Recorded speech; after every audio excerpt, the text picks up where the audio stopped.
Hey, what's up guys? Hey. Ayan guys, kamustahin natin yung daan dito sa amin. Ayan oh, wasak-wasak yung daan no. May mga abang na nakaharang. Umupa na yung baha dito kasi dyan tayo lagi dumadaan eh. Yan ang disadvantage ng kapote na poncho. Hindi siya masyadong prone sa hangin kasi nga heat press siya. Tapos double lock na rin yan. Tingnan natin kung anong mangyayari sa bagyong Dante. Malakas din daw yun. Yan, chill ride lang tayo dito. Uy, anong nangyari? Hey, what's up guys? Hey. Ayan guys, kamustahin natin yung daan dito sa amin. Yan, ala, nasira na yung mga daan no? Wasak-wasak na eh. Yan, dito tingnan natin kung makakadaan na. Dito kasi binabaha eh.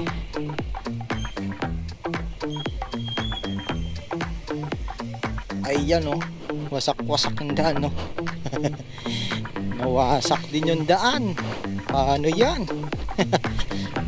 Dito binabaha dito hanggang tuhod yan. Wasak yung daan talaga.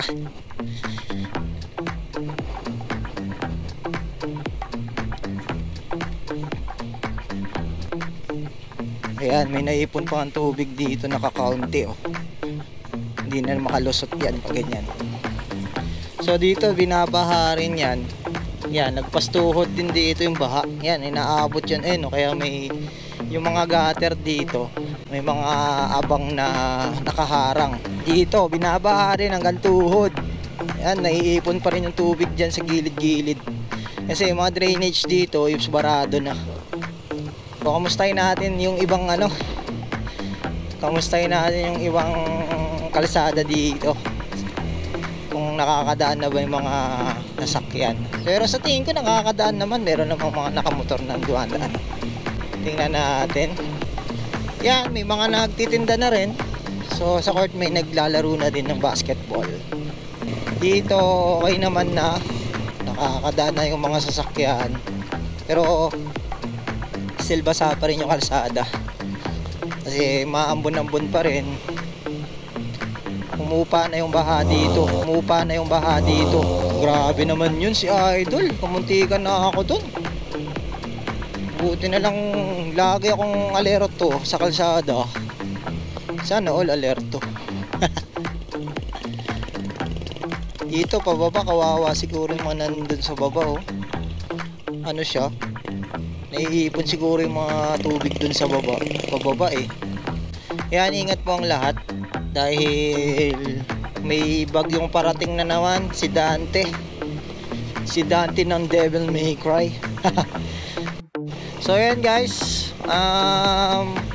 dadaan naman natin ay Commonwealth Avenue. So kamustahin namin natin ang Commonwealth Avenue as always. Kasi lagi tayo, kasi dyan tayo lagi dumadaan eh.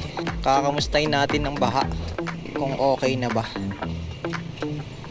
Okay bossing, pasok.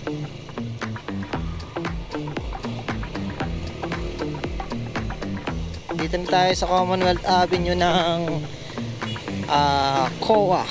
COA na to guys. Yan, COA.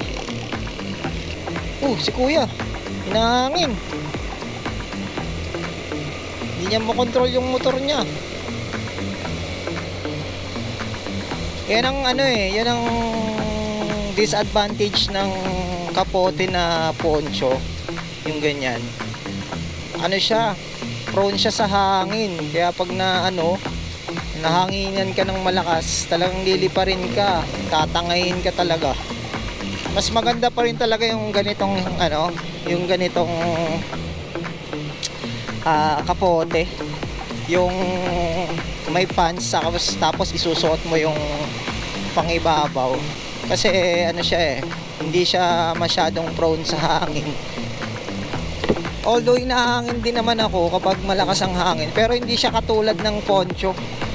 Ganun lang ang pinagkaiba nilang dalawa. So pag kung gusto nyo ng ganitong kapote, yan, check nyo na lang sa ano ko, sa Black App, sa Toktik ko. May makikita kayo doon na ganito. Sobrang ganda nito kasi ano to eh, rubberized. Ayan o, stretchable siya. Tapos ano siya, heat press, hindi siya tahi. Talagang hindi papasok yung ano mo, yung tubig sa loob. Kasi nga heat press siya. Tapos double lock na rin yan, double lock. Ayan, yan, kung gusto niyo ng ganitong kapote, ano, katulad ng ganyan kay kuya.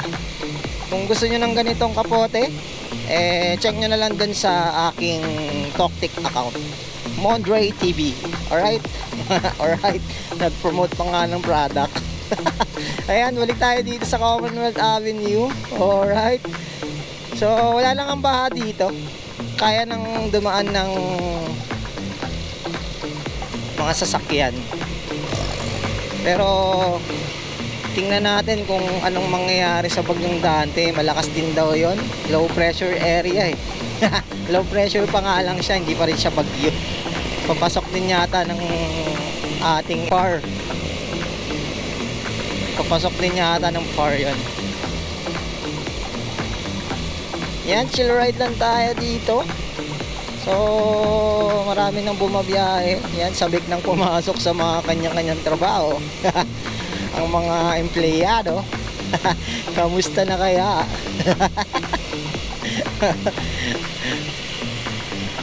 Ako nga pala papasok din sa trabaho. So every time na pumapasok ako sa trabaho, yan, nagbablog ako kapag natitripan ko. Kita nyo ay basa ang daan. Tapos medyo malumanay ng mga motorista dito. Punasan ko muna yung camera ko, baka basang basa na. Yan,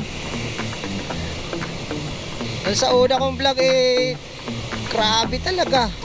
Hindi ko alam kung ilang baha yung nadaanan ko. Talagang nagre-reroute ako ng daan kasi hindi talaga kakayanin nito ni Pearl yun. Kasi mababaw ang makina nito. Baka imbis na mapa-change oil lang tayo, mapa-change oil. Kawawa naman to si Pearl. Always ko pa naman tong kasama araw-araw. Ito yung nagliligtas sa akin araw-araw eh. Siyempre kailangan ko siyang alagaan, kasi inaalagaan niya rin ako eh. Very good yan si Pearl eh. Baka Pearl yan. Marami nang nasiraan ng motor eh, kasi yung iba tumitirik. Dami ko nakita no, nung bagyo. Tapos nababad yung motor nila sa ulan, nababad. Hindi na umandar. Kaya kailangan nating alagaan itong motor natin, kasi ito yung unang transportasyon natin eh. Second choice lang natin yung mag-commute. Ganon. Uy, Jigsaw. Naked ano, small big bike, small big bike. Small na, big pa. Ayan, nandito na ako sa Tandang Sora. Hey, mo-overtake pa si kuya. Gwapo eh, gwapo ng motor. Yan, dito hindi na baha. Basa na lang ang daan, tapos maambon-ambon. Ang ingay ng motor ni kuya.